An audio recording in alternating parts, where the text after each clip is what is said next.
Hello बच्चों, I hope आप सब बिल्कुल ठीक होंगे। तो आज हम पढ़ेंगे हिंदी में क्लास सेकंड के चैप्टर 1 नीमा की दादी।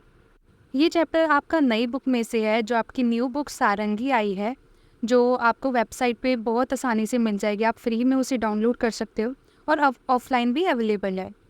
तो चलिए स्टार्ट करते हैं हमारा चैप्टर नंबर 1 नीमा की दादी।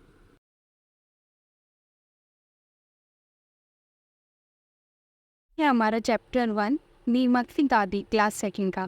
और ये बुक आपको ऑनलाइन बहुत आसानी से मिल जाएगी। वेबसाइट पे आप फ्री में डाउनलोड कर सकते हो इस बुक को। तो नीमा की दादी, जैसे आप इस पेज पे देख सकते हो, पिक्चर्स बनी हुई है। आप मुझे बता सकते हो इसमें से नीमा कौन है और नीमा की दादी कौन है?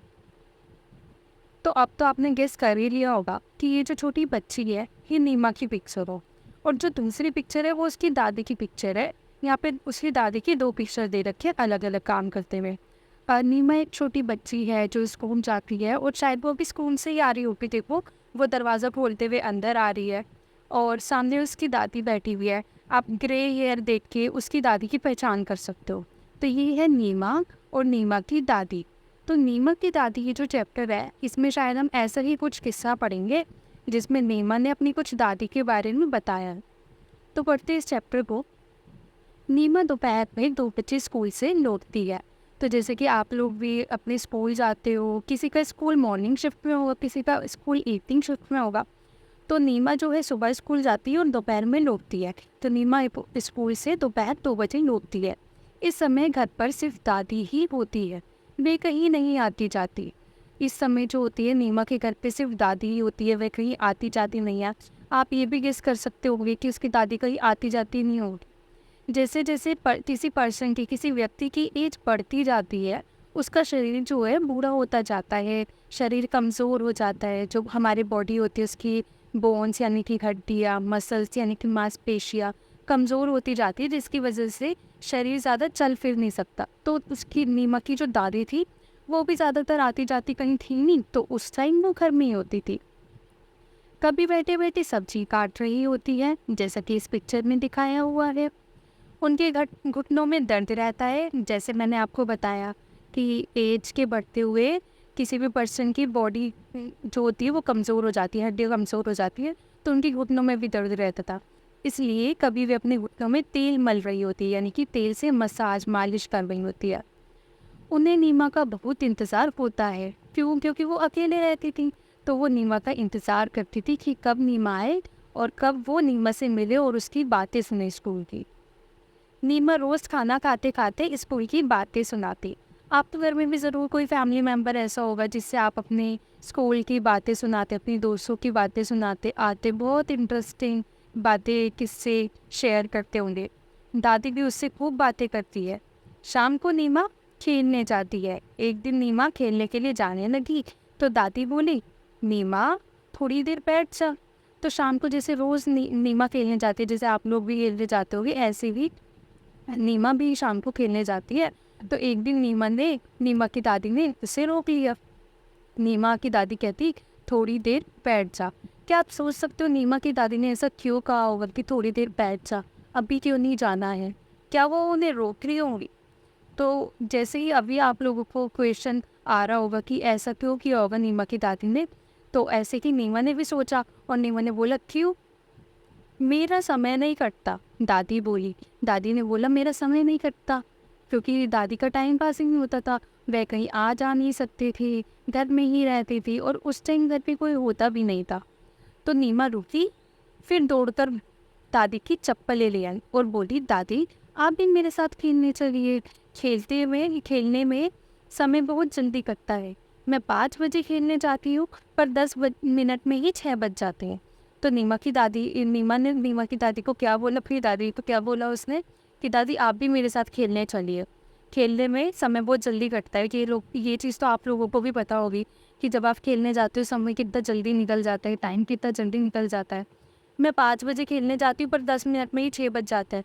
देखो, वैसे तो 1 घंटे में 60 मिनट होते हैं, 60 मिनट्स होता है। पर नीमन ने क्या बोला कि 5 बजे खेलने जाती है वो और 10 मिनट में ही 6 बज जाता है, जो कि पॉसिबल नहीं है। पर नीमन ने ऐसा क्यों बोला? क्योंकि खेलने में बहुत जल्दी टाइम चला जाता है। नीमा को ऐसा लगता है कि 5 बजे थे, मैं अभी खेलने आई हूँ और 6 भी बज चुके हैं और अभी तो सिर्फ 10 ही मिनट हुए हैं। तो ये सुनकर दादी ज़ोर से हंसी और वो दोनों खेल के मैदान की ओर चल पड़े। तो जैसा कि आप इस पिक्चर में देख सकते हो, नीमा अपनी दादी को लेके जा रही है बाहर। तो ये जो हमारी कहानी थी, ये थी नीमा और नीमा की कहानी, दादी की कहानी, जिसमें नीमा बताती है अपनी दादी के साथ उसका कितना प्यारा लवली बॉन्ड शेयर होता है और वो कैसे अपनी दादी को बाहर खेलने के लिए लेके जाती है। तो ये जो किस्सा लिखा है, ये जो कहानी लिखी है, वो लिखी है शशि सबलोक ने। यहाँ पे आपको आपके लेखक के भी नेम दे रखे, शशि सबलोक जी ने ये कहानी लिखी है। तो अगर हम इस चैप्टर के क्वेश्चन आंसर की बात करें, तो इस चैप्टर में नीचे क्वेश्चन आंसर दे रखे आपको बातचीत के लिए। अब हम वो देखते हैं। तो हमारा फर्स्ट क्वेश्चन है, नीमा की दादी घर पर क्यों रहती है? ये तो आप लोगों को पता ही होगा और आपने अभी चैप्टर में भी समझा होगा। आपको पता ही है, जैसे जैसे किसी पर्सन की एज बढ़ती जाती है, उसका शरीर बूढ़ा हो जाता है और चलने फिरने लायक नहीं रहता है। तो नीमा की दादी भी घर पर इसलिए रहती थी क्योंकि वह अब बूढ़ी हो चुकी थी। वह छोटा मोटा घर का काम ही करती थी और घर पर ही रहती थी। नेक्स्ट है, मैदान में जाकर दादी ने क्या किया होगा? ये तो भाई आपकी इमेजिनेशन की बात है, आप खुद ही सोचो दादी ने क्या किया होगा मैदान में जाकर। तो दादी क्योंकि ज़्यादा चल फिर नहीं सकती, तो वो ज़्यादा खेल भी नहीं सकती। तो दादी ज़्यादा खेली तो नहीं होगी नीमा के साथ। तो दादी ने क्या किया होगा? दादी ने क्या पता मैदान में थोड़ा सा राउंड मार ली हो, थोड़ा सा वॉक कर ली हो। तो दादी मैदान में जाकर थोड़ा सा चली होगी और थोड़ा बैठ गई होगी। और अगर मैदान में बाकी लोग भी होंगे तो उनके साथ किसी के साथ बातचीत भी करी होगी। तो ये आप अपनी तरफ से भी लिख सकते हो, जो भी आपको लगता है कि दादी ने मैदान में क्या किया होगा। तो हमारा थर्ड क्वेश्चन है, नीमा कहती है मैं 5 बजे खेलने जाती हूँ पर 10 मिनट में ही 6 बज जाते हैं। नीमा ने अभी आपने पढ़ा था स्टोरी में, कहा था कि मैं 5 बजे खेलने जाती हूँ पर 10 मिनट में ही 6 बज जाते हैं, जो कि पॉसिबल ही नहीं है। पर फिर भी ऐसा नीमा ने कहा। तो आपको क्या लगता है, आपके साथ भी ऐसा होता है? तो मुझे पूरा यकीन है आप लोगों के साथ भी ऐसा हुआ होगा कि आप खेलने जाते हो, चलो कोई 1 आवर के लिए खेलने जाता है, कोई 2 आवर्स के लिए खेलने जाता है, पर बहुत जल्दी वो टाइम चला जाता है। और जबकि जब आप कोई और काम करते हो जो आपका इंटरेस्ट का नहीं होता, जो आपको मन का नहीं, जो आपका मन नहीं होता किसी काम को करने के लिए, वो उसमें बहुत धीरे धीरे टाइम स्पेंड होता है, धीरे धीरे टाइम कटता है। तो आपके साथ भी ऐसा होता है? तो मेरे को लगता है आप लोगों का भी आंसर येस ही होगा कि हाँ, आप लोगों के साथ भी होता है। जब आप लोग खेलने जाते हो तो आपका टाइम बहुत जल्दी चला जाता है, बहुत जल्दी कट जाता है। तो आप अगर इसमें आपको लगता है कि आपके साथ भी ऐसा होता है, तो आप लिख सकते हो हाँ, हमारे साथ भी ऐसा होता है। जब हम खेलने जाते हैं तो समय बहुत जल्दी कट जाता है। अगला प्रश्न है, आप स्कूल से जाकर अपना समय कैसे बिताते हो? तो इसमें भी आप अपनी तरफ से लिख सकते हो जो जो चीज़ें आप स्कूल से आने के बाद करते हो। जैसे कि कोई बच्चा स्कूल से आने के बाद होमवर्क करता है, तो आप लिख सकते हो पहले मैं गृह कार्य करता हूँ, यानी कि स्कूल से मिला हुआ जो भी आपको होमवर्क होता है आप वो कंप्लीट करते हो। फिर मैं घर पर अपनी खाना खाता हूँ। फिर मैं घर पर अपने मम्मी पापा या भाई बहनों के साथ खेलता हूँ और अपनी स्कूल की बातें बताता हूँ या बताती हूँ। फिर मैं बाहर खेलने जाता हूँ या फिर मैं ट्यूशन जाता हूँ और फिर आकर रात को खाना खाता हूँ और सो जाता हूँ। तो इसमें आपको पूरी अपने दिन की दिनचर्या लिखनी है जो भी आप लोग करते हो। अगला प्रश्न है, नीचे दिए गए प्रश्नों के उत्तर लिखिए। तो ये भी आपकी स्टोरी बेस्ड क्वेश्चन आंसर है, जिसमें अगर आपने स्टोरीज अच्छे से पढ़ी है, सुनी है, तभी आप आंसर कर सकते हो। तो इसमें आपको दे रखा है, इस कहानी में कौन कौन है? तो आपको अच्छे से याद होगा भाई इस कहानी में कौन कौन है। इस कहानी में डैश और डैश है, तो हम यहाँ लिख देंगे नीमा। इस कहानी में नीमा और दादी है ना। फिर है हमारा, नीमा स्कूल की बातें अपनी दादी को बताती है। आप स्कूल की बातें किसे बताते हो? तो इसमें आप कुछ भी लिख सकते हो जिसे भी आप अपनी स्कूल की बातें बताते हो। जैसे कि मैं अपने स्कूल की बातें मम्मी या फिर पापा, या फिर इसकी जगह आप लिख सकते हो भाई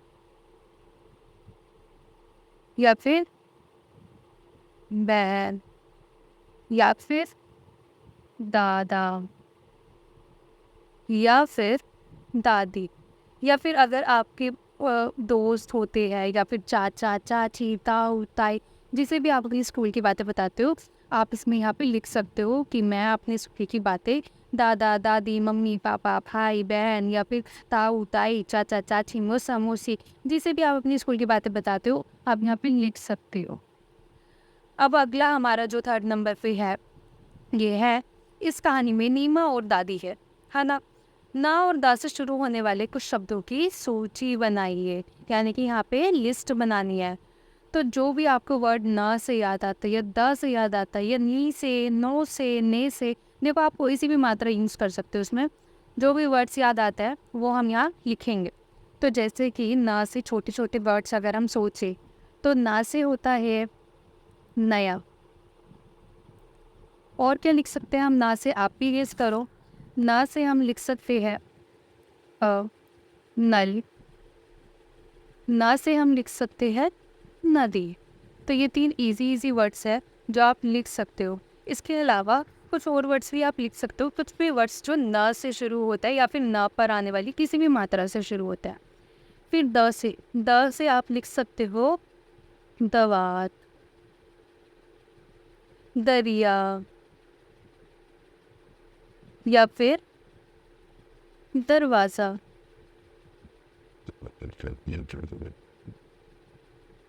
तो नया मतलब कोई चीज़ जब नई आती है तो वो नया। नल आपको पता ही है जिसमें से पानी आता है, और नदी भी पानी का सोर्स होता है हमारा, जो नदी होती है। दवात होती है इंक, जो पेन के अंदर जो इंक होती है वो दवात होती है, पहले दवात से लिखा जाता था। दरिया होती है नदी। नदी और दरिया ये दोनों अलग अलग वर्ड्स है पर इनकी मीनिंग्स जो है वो सेम है। और दरवाज़ा जो डोर होता है हमारा, दरवाज़ा बंद करती है या घर में जो दरवाज़ा लगा होता है वो। इसके अलावा भी आप कोई भी वर्ड्स लिख सकते हो। ये मैंने 6 इजी वर्ड्स लिखवाए हैं जिसमें से पा या फिर ई की मात्रा आ रही है।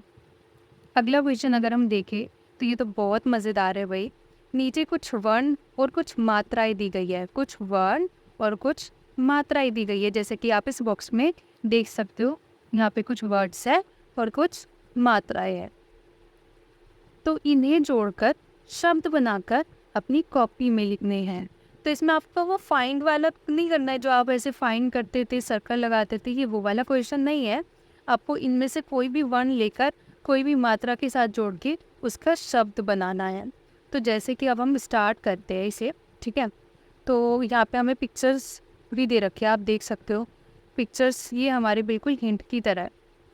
यहाँ पर आपको कौन कौन सी पिक्चर्स दे रखी है, जैसे ये क्या है भाई, ताला। तो यहाँ पे देखो त वर्ड भी दे रखा है, त वर्ण। आ का डंडा भी दे रखा है, ल भी दे रखा है, फिर आ का डंडा दे रखा है। तो हम ताला लिख सकते हैं, है ना। हमारा एक शब्द बन गया ताला। फिर हम चना लिख सकते हैं, देखो च आ रहा है, न आ रहा है और आ का डंडा आ रहा है, तो हम लिख सकते हैं चना। और हम क्या लिख सकते हैं, ये आप बता सकते हैं ये क्या है। आपने ज़रूर गांधी जी की पिक्चर में तो बहुत ज़रूर देखा होगा। तो ये है हमारा चरखा। यहाँ पे अगर हम चरखा के शब्द ढूंढेंगे, चरखा के वर्ण ढूंढेंगे, तो च र और ख। ख कहाँ है हमारा, ख, आ का डंडा। तो ये हो गया हमारा चरखा। इसी तरह हम बाकी शब्द भी लिख सकते हैं, जैसे कि चाबी। चा, आ का डंडा, ब, बड़ी की मात्रा, तो ये हो गया हमारा चाबी। फिर देखो ये लड़की है, ये लड़की अगर हम ढूंढे तो हमारे पास इसमें क नहीं है, तो हम लड़की नहीं लिख सकते। पर ये लड़की क्या कर रही है, ये लड़की नाच रही है, नृत्य कर रही है। नृत्य के लिए भी हमारे पास वर्ण नहीं है, तो हम लिख सकते हैं नाचना, है ना। नाचना के लिए देखो न है, आ का डंडा है, च है और आ का डंडा है, तो हम लिख देते हैं नाचना।